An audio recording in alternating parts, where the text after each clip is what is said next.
And good afternoon to our viewers here in the United States. Good evening to the folks tuning in Jerusalem and other parts of Europe. And if you're watching from Japan, yes, we should say good morning and welcome to this global celebration of the University of Notre Dame. My name is Pete Byrne. I'm a 1999 graduate of Notre Dame. Some people in town watching may know me as the sports director for the CBS affiliate WSBT. And I'm joined here in studio by my good friend and co-host Tasha of WNDU. Trisha, how are you? I'm doing great, Pete. And it's so great to be back here on campus. This is my second Notre Dame day, and it's your second one too, right? It is indeed. Yeah, I had a great time last year. Yeah, it is a great time working on this, on the inaugural broadcast last year, and so it's a real pleasure to be invited to be a part of this special event again this year. If you are joining us, it happens to be hour 19 of Notre Dame Day. It's a 29-hour live broadcast that is being streamed all around the world to anyone with an internet connection. We promise you that this hour's broadcast will bring you some of the most interesting stories about the university that we all love so very much. Yeah, that's right, Tricia, and we are going to be broadcasting right here from our studio located in the heart of campus, the LaFortune Student Center. And Pete, did you know that LaFortune happens to be the 12th oldest building on campus? It's been the student center for the last 60 years. In fact, it is one of the most popular places on campus. I did know this, but I have to confess I spent some time here back in my day on campus when I was an undergrad. But today, this will be our broadcast headquarters for the next 11 hours as we wrap up a mammoth day celebrating all things Notre Dame. And beyond the great stories that we're telling you during Notre Dame Day, we have something special going on. You, our viewers, will have a say in who gets an additional $1 million. Let me say that again. You, the viewing audience, will have total control today of where $1 million will be distributed here at Notre Dame. Yeah, that's very, very neat. And our total votes cast during the broadcast here will go towards student clubs, residence halls, the school itself. So from here on out, determining what percentage of that money goes to which club is on our viewers. How cool. So the more votes you cast for your favorite academic unit, club, hall, team during Notre Dame Day, the higher the percentage of the $1 million they will get. That's right, Trish. And of course, we would be remiss if we didn't give a quick shout out to the donors who are already kind enough to provide Notre Dame with this $1 million gift. It's over $1.2 million last I checked, so that is very awesome. Nice friends, nice gift. And it is indeed. If you make a gift during Notre Dame Day today, you can vote for the Notre Dame entity that you would like to get part of the $1 million in challenge funds. Student clubs, college departments, institutes, and centers, residence hall, athletics. You get the vote. At the conclusion of Notre Dame Day, each participating entity will receive a portion of the challenge votes or challenge funds based on the percentage of overall votes that are received. That means your $10 gift has the possibility of turning into a $100 gift. Pardon me, it's really something to get choked up about, apparently. So please consider making that gift and voting for your favorite Notre Dame group. Yeah, I've already been given some suggestions from the various clubs on campus. So, hey, we've got some great stories coming up over the next hour. I'm excited that we'll be talking with alumna and New York Times bestselling author Tasha Alexander. That'll be a lot of fun. We'll also be visiting with the Dean of the School of Architecture and a professor of engineering who is helping to rebuild the New Orleans levee system, as well as an alum working in the Silicon Valley. That's just a few of the things. We've got so much more ahead over the next hour. So please stay tuned. We will be right back after these brief messages.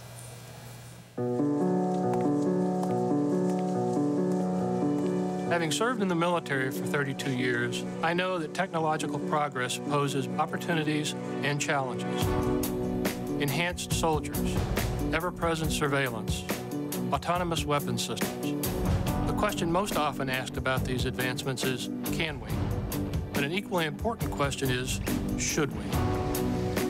Robert Latiff is a retired Air Force Major General, a former weapons developer, and a professor teaching weapons ethics at the University of Notre Dame's Riley Center for Science, Technology, and Values. There should probably be. One of the goals of our work here at Notre Dame is to bring the moral and ethical implications of weapons technology to the forefront of our national dialogue, not only in Washington among our current leaders, but also in the classroom where we are educating future leaders. It's been really great having a diverse class with peace studies majors and ROTC students and poli-sci majors, because consequences of these weapons technologies that I haven't thought about, they have, and it's really deepened our discussions in the classroom. Now in its 28th year, Notre Dame's Riley Center is a recognized leader in promoting and examining the advancement of science and technology, and is a in the pursuit of the common good. Notre Dame has been a vital collaborator with the Navy as we address some of the ethical challenges of emerging military technologies. Their scholars, including General Latif, are providing a unique voice in this important new field. What I love about teaching at Notre Dame is that our students, who come from all walks of life, share the university's mission to be a force for good in the world, and I am honored to help them do that. The University of Notre Dame asks, what would you fight for? Fighting for the ethical use of technology. We are the Fighting Irish. Welcome back to Notre Dame Day. I'm Tricia Sloma. We are now joined by Tasha Alexander, the New York Times bestselling author of the Lady Emily series and the novel Elizabeth, the Golden Age.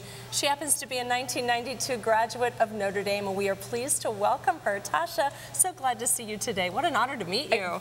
How great to be back on campus. I don't get here often enough. It is beautiful out there, isn't it? What a beautiful, no snow. Well, what was your big decision to come to Notre Dame as an undergraduate? What played a part in that? Well, actually, I essentially grew up on campus. Both my parents are on the faculty. My father's a philosophy professor. My mother ran the London program and made it the envy of every foreign studies program in the country. And so I couldn't have imagined winding up anywhere but here. Wow, incredible. And how did your experience at Notre Dame really prepare you to become a novelist? Well, I think a good undergraduate education is the most important thing you can have, no matter what you're going on to do. And being at Notre Dame and studying the humanities, you get a basis in literature and culture and art and history and things that you're never going to have the opportunity to study again in your life when you're working, when the real world comes crashing down around you. Sure, and you're so well-rounded too, and you bring that experience into it too. Tell me, though, you are so well-known for your historical novels. How much research did you have to do for each one of your books? A lot. I would say I spend about half of a year doing research and then half of the year writing the book. You get generally a year to write a book. Which do you like better, the research or the writing? Both. I think if you're going to be a writer, you have to really like all of the process. So. Oh, I bet. Tell me about your series featuring Lady Emily. How did you create her? Well, I wanted to write about social issues and the history of women in the late 19th century. And I've always loved England. I'm such an Anglophile. I love Mr. Darcy, and well, who doesn't love Mr. Darcy? Let's be honest, right? So I wanted, when I started writing, to write the kind of book I would want to read. And so I threw together things that I was interested in and set it in a time period that I would be happy spending 6 months of the year researching. Up came Emily. And amazing. And is there any of Tasha Alexander in Lady Emily? Well, not quite. I'm not the daughter of an earl. I didn't have a husband leave me a widow with an irrevocable fortune settled upon me. I went wrong somewhere. That'd be nice. But I think when you write, there's always going to be bits of you in every character, because you're not going to want to spend all this time living with characters that you don't like. So. Right. Incredible. Well, tell me when your next book comes out. Please tell me it's going to be soon. And what is it about? It comes out in October. They always come out in October, and it is called The Adventuress. And Emily is going to be in the south of France, in Caen, where she is celebrating tenuously the engagement of one of her oldest and dearest friends, the Duke of Bainbridge. She's not entirely thrilled with his choice of bride, and that causes quite a bit of tension. Well, what a thrill. We're going to look forward to this come October. Tasha, thank you so much. So proud to have you here as part of Notre Dame Day, and enjoy your time on campus today, okay? Thank you. All right, thank you. Well, there's so much more. We're going to be going to Chicago. Of course, she came to Chicago, from Chicago today for Notre Dame Day, but we are actually going to be going in all places around the world for Notre Dame Day. We have much more ahead. Stick around for more. We're going to send it over now to Pete. Actually, we're going to take a commercial break, and we'll be back with much more. Stay with us.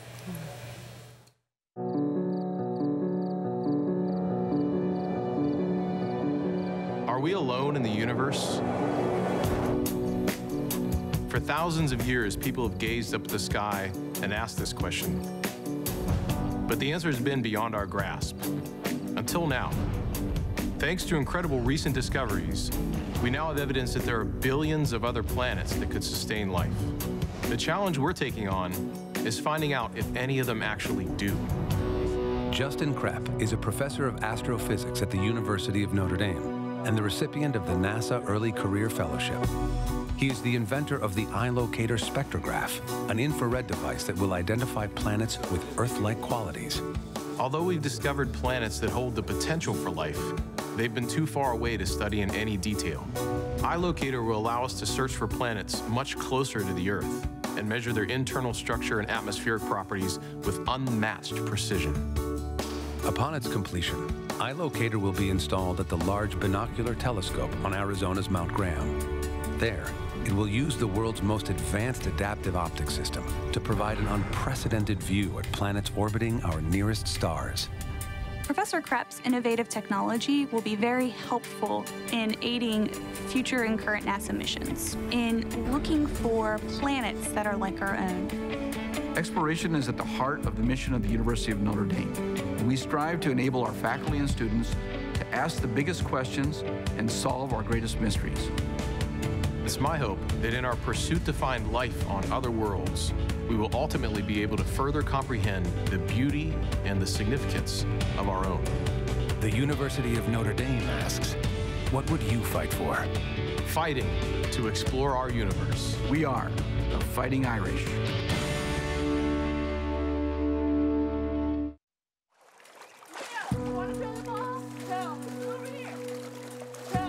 Mateo is 10 years old.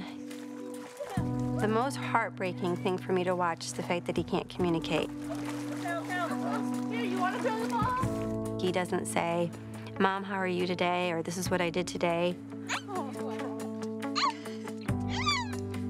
He thinks he's telling you, and he doesn't understand why you're not getting what he's saying. That is heartbreaking. Mateo, how you doing? You okay? Lisa Delpreet's son, Mateo, has autism, a developmental disability that impairs social development, affecting 1 in every 100 children in this country. The University of Notre Dame is working to break down the communication barriers associated with this complex disorder through the innovative use of robots in clinical therapy. Hi, Mateo. How are you today? The purpose of using interactive robots is to provide a motivation for the children with autism because they tend to have this intrinsic interest in technology.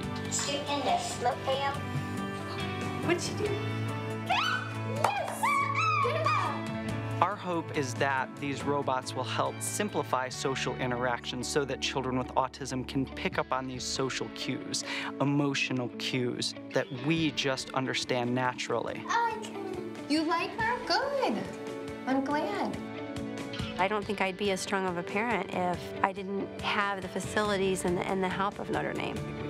They've just given me faith, they've given me hope, and their commitment is just so strong. If they don't know the answers, they'll find the answer. The University of Notre Dame asks, what would you fight for? Fighting for breakthroughs in the treatment of autism. We are the Fighting Irish.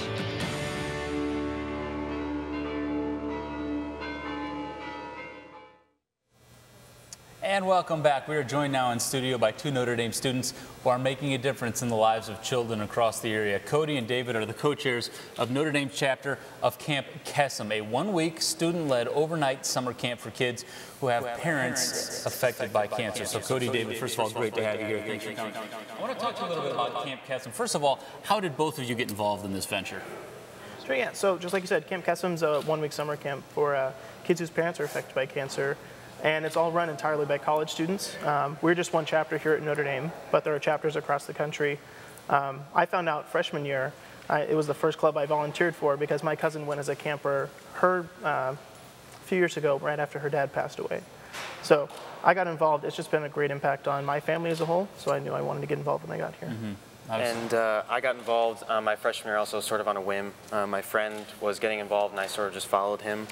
And it turned out to be the luckiest thing ever because I went to camp that summer and just fell in love with all the campers and everything that happened at camp and really became part of the Camp Kesem family. And so now I knew that that's what I wanted to devote my time to here at ND. You know, one of the things I hear about this that I think is neat is that this camp is free of charge. How do you guys make that happen? Yeah, it requires a lot of fundraising by our counselors and everybody here on campus. Affiliated with camp, we run Tons of fundraisers throughout the year, like we had a Pie Professor fundraiser where faculty raised money and competed to get pied in the face by our campers. There's students donate a lot of money to see that happen. And then we write letters to donors. All of our counselors do individual fundraising. They ask friends, family, local businesses, churches, really anybody who will listen to help make camp happen. Well, Cody, there's a lot of folks listening right now. What can our viewers do to help you guys out? So we're just over halfway to our goal of $70,000. So we could really use votes in this ND Day competition for that $1 million pool. If you can log on and donate $10, you get 5 votes to send our way. I think we're around 98th or 99th place right now, but we can definitely do better with everyone's help. No doubt, help them out. Now, one of the things that I think is neat about this camp is that you can go by whatever name you want. Yeah. So, Cody and David, what do you guys go by? Yeah, so my camp name is Mufasa, like Simba's dad from The Lion King. Yeah. And I'm Chewie, short for Chewbacca. I'm a big Star Wars fan, and so I got that my freshman year. So I like it. Yeah. And finally, what are the dates of the camp this year, and how can people sign up if they need to? Yeah, so camp this year is from August 2nd to August 8th, and we still have spots open for campers if anybody is interested. You can just find that information on our website by Googling Camp Am Notre Dame, and our website will pop right up, and that has all the information for how to apply, as well as any more information if they want to learn more about us or want to know how to donate throughout the year. That's all on there, along with like our Facebook page and everything else. All right, well, Cody and David, appreciate your time, and thanks for all that you do. Keep up the good work. We're going to take a quick break right now. We will be back in just a few minutes.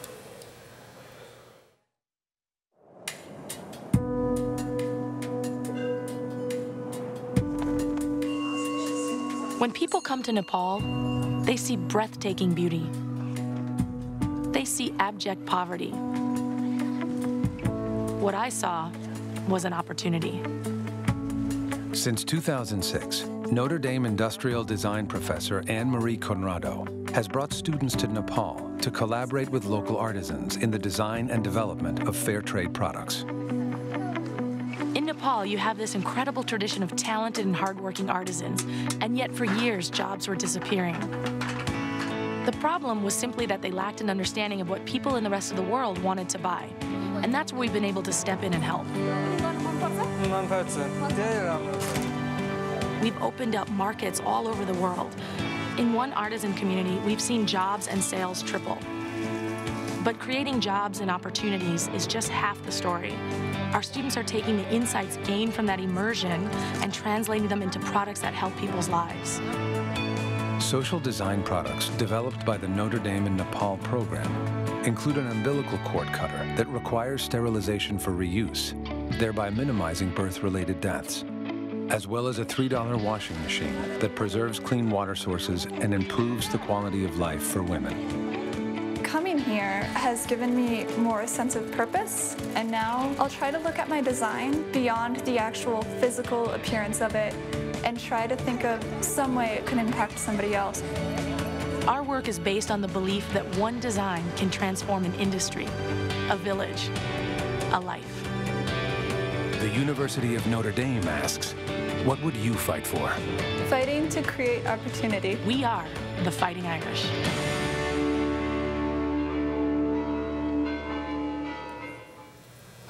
Welcome back, everyone. I'm Tricia Sloma, joined now by Michael Lakutis, the Francis and Kathleen Rooney Dean of the School of Architecture here at Notre Dame.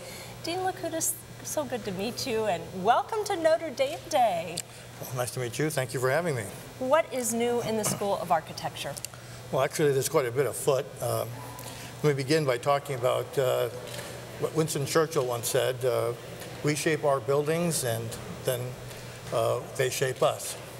And in thinking about that, we're looking at expanding the programs of the school to have a greater impact in two things, how we live together and how we build.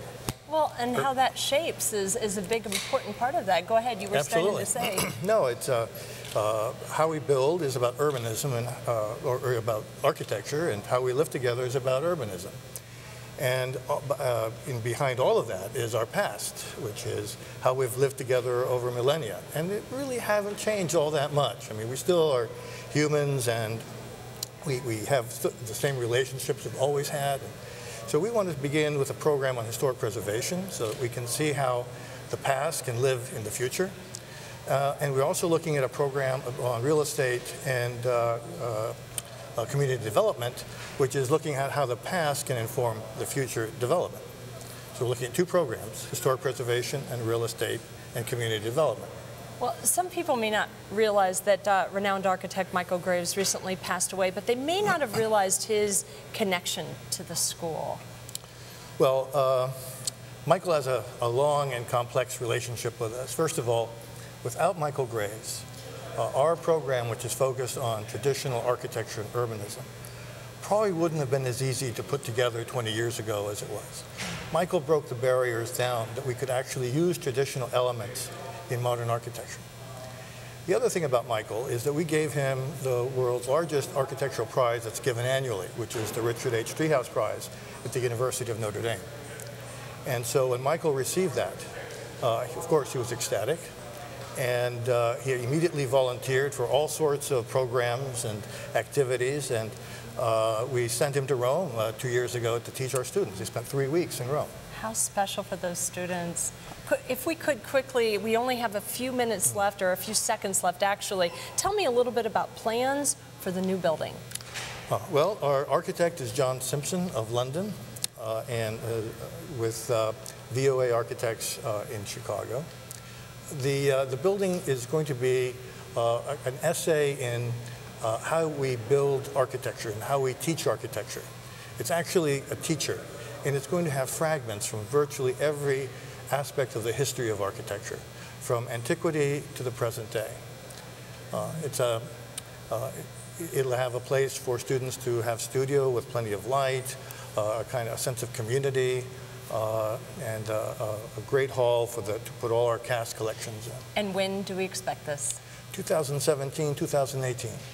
Well, it'll be here before you know it. Thank you so much, Dean Loukoutis. So nice to meet you, and thank you for being a part of Notre Dame Day.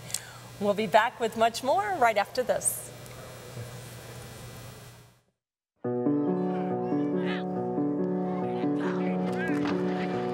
I love football. I love everything about it. It's why I can't sleep on Friday. It's why I'm relentless on Saturday. It's why I was fearless on Sunday. It's why I push my players to the limit every day. But as tough and as fierce as the game should be played, it also must be safe. And the impact of a hard hit shouldn't change a life. Through the support of an NFL Charities medical grant, Notre Dame professor Dr. Malin Chang is working on an injectable compound that will rescue brain cells damaged during concussions. Currently, when someone receives a traumatic brain injury or concussion, there is no way to immediately counteract the damage that has been caused. The compound that we developed is designed to be administered in the early stages after a concussion. And by intervening then, we can prevent permanent injury. This is a huge problem beyond sports and beyond football. 1.7 million Americans will suffer a traumatic brain injury each year. Dr. Chang's research gives us hope that by halting the cascade of damage after a traumatic brain injury, we can improve our patients' outcome. As a player, as a coach, and as a father, I'm so proud that our university is leading the way in making the game we love safer. The University of Notre Dame asks, what would you fight for? Fighting to protect our players. We are the Fighting Irish. And welcome back to Notre Dame Day. I'm joined now live by video chat from Tom McKee, a 2012 Notre Dame graduate who lives and works in Silicon Valley in Northern California. Tom, welcome to Notre Dame Day. How are you? Pretty good. How are you? Thanks for having me on. Real good. Glad to have you. You know, Silicon Valley is not a place where very many Notre Dame graduates settle down after they graduate. So can you let us know how you ended up there? Yeah, so I started out in investment banking, covering the technology industry out here in California, and then from there decided that rather than stay in investment banking or stay within, working in a financial firm, that I wanted to kind of jump ship and go to a startup. Now, I understand that your startup company features an app. Can you tell me what that app does and what does it do? Yeah, so the app is called TuneIn Radio. It's basically a content aggregator for over 100,000 radio stations, everything from ESPN to BBC to NPR. You know, streaming events like the College Football Championship or the World Cup, just as well as breaking news, weather, pretty much anything you can think of that's audio, it's probably on our platform. I checked it out earlier today on my phone. Very cool app, actually. Let me ask you this. What's the most rewarding part about working in a startup like you do and creating the app that you did? Well, so I think the most rewarding part is still kind of being part of the value creation phase. You know, our company's not really mature by any means, and we're still tinkering and testing and trying to figure out what's the best path to keep growing it. Let me ask you this. What's the biggest challenge you faced during that entire venture? I think the toughest part for me is more just because my background's more within finance, and you know, there's obviously so many technical challenges that you know, there's definitely an information gap for me that kind of pushes me to keep learning and trying to understand things that maybe I didn't study in college or don't really have a grasp on. Very interesting. Now, let me ask you, why should a Notre Dame business major looking to get the job after they graduate think about Silicon Valley as a potential spot? Why would that be a good place for them to go? Well, the cool thing is that it's an environment where everything is constantly changing, and it pushes you to keep learning, which I think is a valuable asset to anyone's career. All right, well, Tom, I appreciate your time. Again, love the app. I think it's very, very cool. Look forward to see where it goes from here, but appreciate you taking a few minutes to join us here on Notre Dame Day. Awesome. Thank you so much. You got it. Again, that's Tom McKee, 2012 grad at Notre Dame. We're going to take a quick break here on Notre Dame Day, and we will be right back after this. An Irish blessing. May the road rise up to meet you.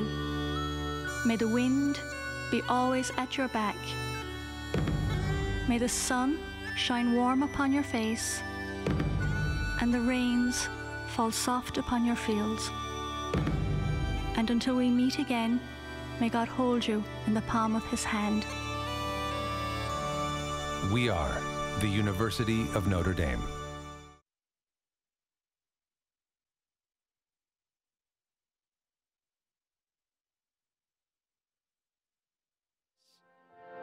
We will strive to build a community where education, inquiry, and faith combine to respond to the demands of justice.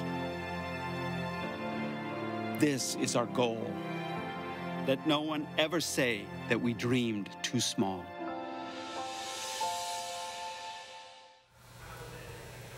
Welcome back to Notre Dame Day. Last year, a photo blog called Humans of New York has become wildly popular. The photographer hits the streets of the city to tell the stories of New Yorkers and then publishes their stories and pictures on his blog. Well, Notre Dame has its own version of this viral blog, and it's called I Am Notre Dame. And we are joined by the creator of that blog in studio now, Laura Greska. Welcome to Notre Dame Day. Thank you so much. So good to meet you. How did I Am Notre Dame get started, and how long have you been operating the site? Well, I started it in November of 2013, so that was my freshman year, and I've always wanted to be a writer. I'm interested in English and publishing, and I was hearing all these awesome stories of people I was meeting but didn't know how to share them with other people. I'd share them with my parents, share them with my friends from other schools, but finally I decided it makes the most sense to put it somewhere where everyone can see these things and to see them from the sources. I bet. So in fact, you probably started it before Humans of New York I did not. I was inspired. Inspired. Well, what sort of people do you look for to interview? Really, anyone who has time. The most important thing is that you have some sort of connection to Notre Dame, whether that means that you're on campus or I see you wearing some Notre Dame stuff off campus. But really the only thing that I look for is if you have time to talk to me, because if you're running somewhere, I don't want to stop you, and you might not tell as great a story as you could if you have the time. Tell me about one of the greatest stories that you've heard. What are some of your favorites? I really cannot pick one. There are so many things that I've learned, so many cool people I've talked to, and I guess one of the most exciting ones was we helped raise some money for a service dog, Fred, and he finally had a surgery that he needed by posting the link. I was really excited to see the Notre Dame community engaging in these things. But honestly, every story, the new stories that I do, everyone becomes my new favorite. That sounds good. We're looking at some of your photos right now. Very inspiring stories. How do viewers look at the photos? How do they learn more? So I have 3 formats that are all identical pictures and words. I Am Notre Dame on Facebook. IamNotreDame.tumblr.com and IamNotreDame.blogspot.com. So what I tell people is you can just Google it. And do you want people to give you ideas? How does that work? Yes, so on all the websites I say if you can email me and you want me to interview you or you want me to interview someone who you've recommended to me, just let me know, put me in contact with them, and I stop some people on the quad or I sit down with people and have coffee and talk about their stories. Remarkable. How do you have time to do all of this, young lady? Oh man, I'm a busy girl. I have come to love it so much that I look forward to it. And it's so exciting to learn new things, meet new people, that I make the time. I bet so. Laura, what an honor to meet you. Now get back out there and meet some new people, okay? Thank you so much. I look forward to following your stories in the future. Thank you so much. Well, now let's send it out to Notre Dame reporter Jackie Layer. She's standing by in the performance area. Jackie. Thanks, Trisha. Yes, right now I'm standing here with a big group of people right behind me, a fantastic group, I should say, at the performance stage. Right now I'm joined by Margot Fassler and also Mark Dories. Now, Margot Fassler is from Notre Dame's renowned sacred music program. Dr. Fassler is the director of the program and a joint professor in music and theology. And Dr. Dories directs the children's choir, who will be performing in just a minute. But first, Dr. Fassler, I want to ask you, what would you like people to know about the sacred music program at Notre Dame? I think one of the most important things is that we do very many things. We train leadership for the academy, for the church, and for the community. We have a full slate of courses that we offer to our graduate students. We train students in organ and in choral conducting and in voice. And we also place our students in the community with internships. So all of our students work with communities of faith. We're really interested in the relationship between Notre Dame and the community that surrounds it. And those things that we do lead us to the children's choir because so many of its aspects are embody our work. And that's why I want to turn it over to the director, Mark Dories.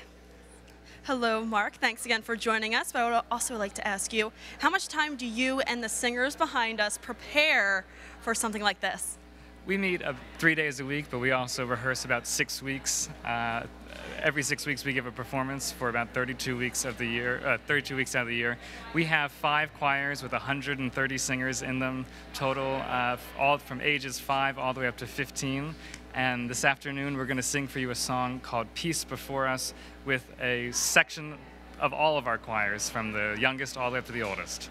Perfect. Well, without further ado, let's introduce the Notre Dame Children's Choir right now with their performance. Take it away, guys. Peace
Notre Dame Children's Choir for coming out today. That was absolutely beautiful. And right now I'm going to toss it back right now to Trisha up at the desk. Trisha?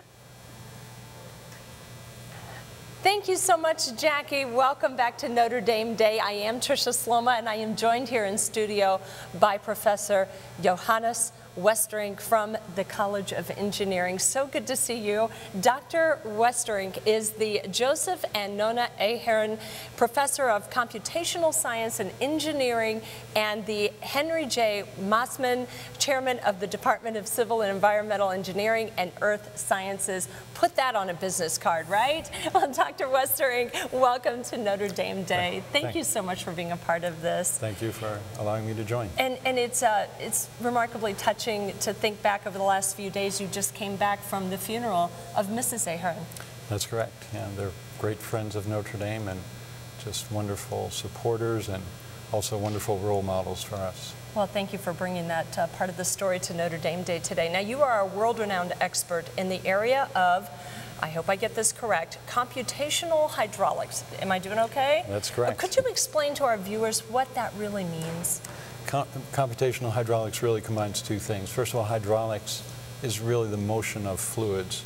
And for civil and environmental engineers, that's really water.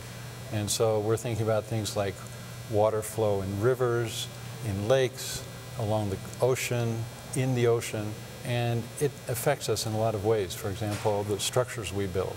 How does it, what kind of forces does it put on bridge piers? On an offshore oil platform, what kind of forces are you dealing with there? They're enormous. And so we need to understand what the forcing environment is. We need to also understand how water gets delivered into the areas that we use water. So how much fresh water do we have available to us? And hydraulics encompasses that.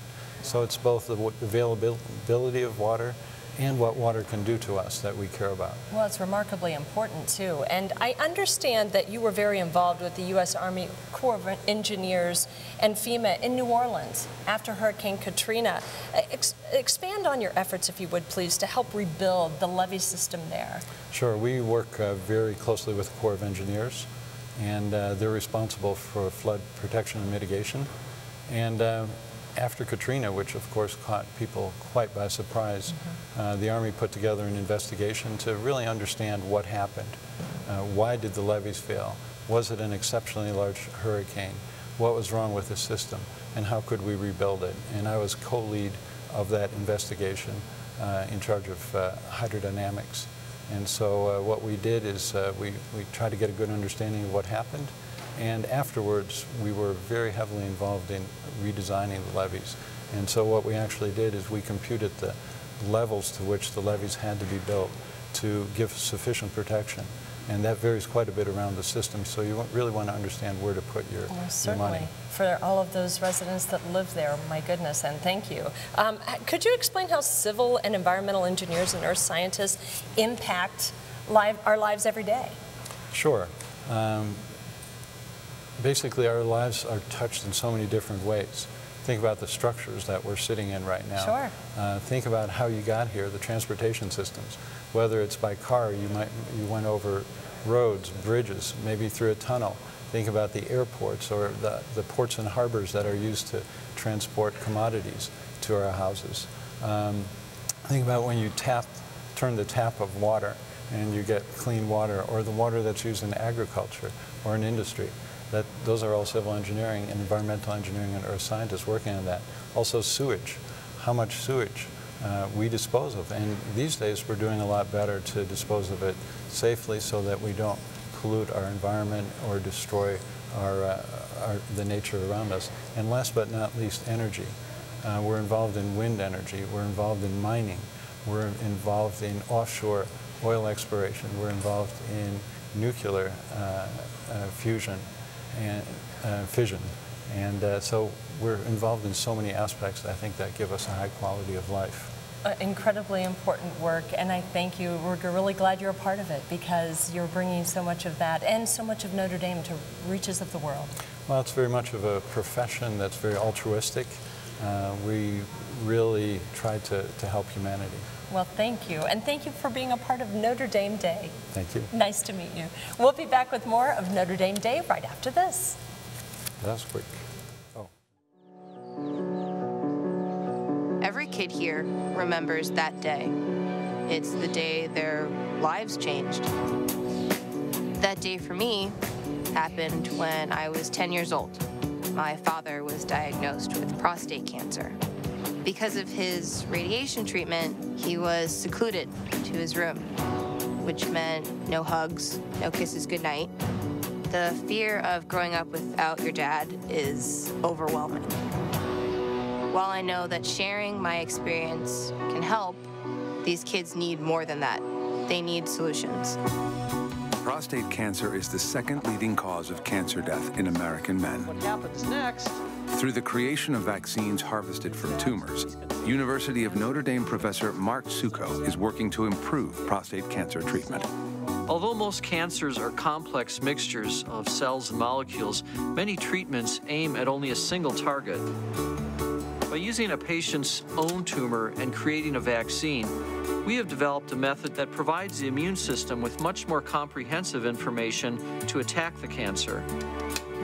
Professor Succo's innovative, targeted approach is so important because it could transform how we treat prostate cancer and save hundreds of thousands of lives. On the final day here at Camp Kesem, all the campers and counselors light a small candle.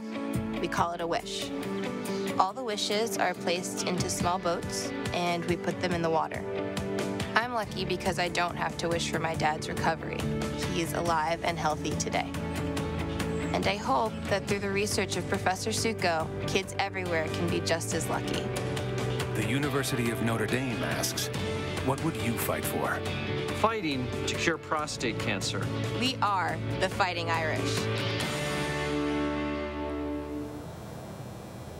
Welcome back. Joining us now is Angie Appleby Purcell, Spirituality Director for the Spirituality Program for the Notre Dame Alumni Association. Angie, I want to welcome you here first of all, and I also want to talk about this website, FaithND, which I've heard an awful lot about. What can you tell us about that? Yeah, thanks. Yeah, FaithND was launched by the Notre Dame Alumni Association in 2012 as our way of engaging our alumni, parents, and friends throughout the world through some great online resources for spirituality and faith. So what are some of the major components of this website? Can you share those with us? Sure, yeah. So there are 4 major components. I'll talk about Pray in a minute. So our Pray section, our Live section, our Serve section, and our Explore section. The Live section is really digging into how we live our faith daily, both in the joyful times and those challenging times, right? The Serve section talks about how we are motivated by our faith to serve those in need, particularly the most vulnerable and poor in our communities. In a section like that, you'll find, for example, a young alumni who's gone to a new city may want to do some volunteer work, but not know where to go. And so this website, you can go to our Serve section and find a directory of nonprofits where other alumni from Notre Dame are also serving. So that's a very tangible way that this website helps. The last section is the Explore section, and that's really where we dig into kind of the academic, the continuing learning of our faith. So a lot of our professors here on campus will offer lectures that we have posted there. We also have webinars. We have one coming up in June on Pope Francis' encyclical on the environment, and so we'll have a webinar, and that is housed in the Explore section of our website. Sounds like a pretty expansive resource. I also want you to tell us about the daily gospel reflection, what that consists of, how often it goes out, things like that. Sure, absolutely, yeah. In the Pray section, there are 3 major kind of resources that people very much resonate with. The first one, as you mentioned, is the daily gospel reflection. And that is something that goes out every morning at 5 a.m., Monday through Friday, and then during Lent and Advent on Sundays. It is the day's gospel. It is a reflection written by a staff, a faculty, a student, or an alum. A prayer written by a Holy Cross priest, and then a narrative on the day's saint. And so that is something that more than 46,000 readers enjoy every morning. And you don't have to be a Notre Dame grad, you don't even have to be Catholic to receive it. And it's something that has been very well received among our alumni, parents, and friends. That's a wide span, 46,000 people. Why do you think so many people find this to be so valuable? You know, I get emails weekly thanking us for this service, this resource. I think there's a couple of things. One, It comes in at 5 a.m. and it begins everyone's day in prayer. We are all very busy people. We don't have a lot of downtime to be quiet and reflective, and this sets the tone for the day. That's what I hear over and over. It's, for some people, the only time they have of quiet contemplation in their day, and so that's an important piece to it. I also think it very much connects those who are not on our campus and don't have the blessings of this very spiritual and Catholic environment to stay connected to the university every day.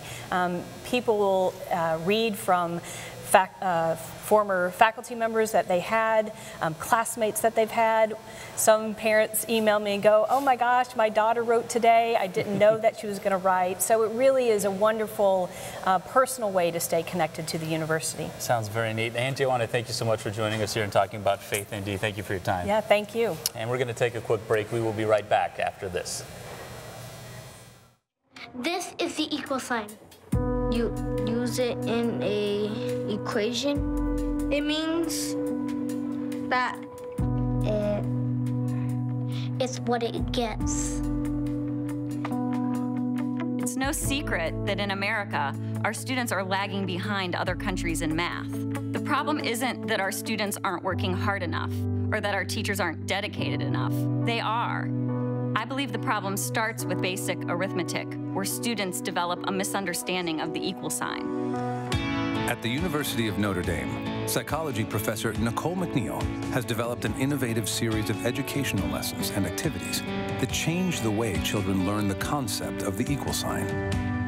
So one of the techniques we like to use is called concreteness fading. We start with... Increasingly, math really matters for our nation in a globally competitive world.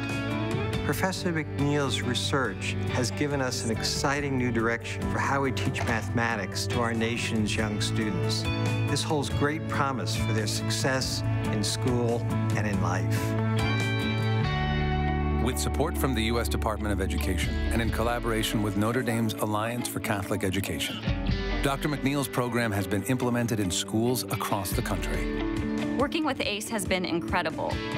Through their dedication in serving under-resourced schools, they're helping to improve math education for the students who need it most. To have the opportunity to work with Nicole and see her work come to my classroom, to see her research carried out, it's brought a new level of academic achievement and excellence to our schools. The University of Notre Dame asks, what would you fight for? Fighting for equal education. We are the Fighting Irish.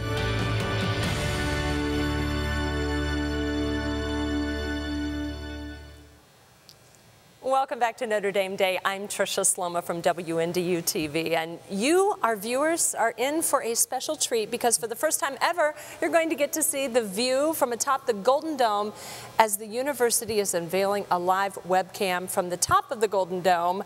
And please welcome two of the folks who have making this possible.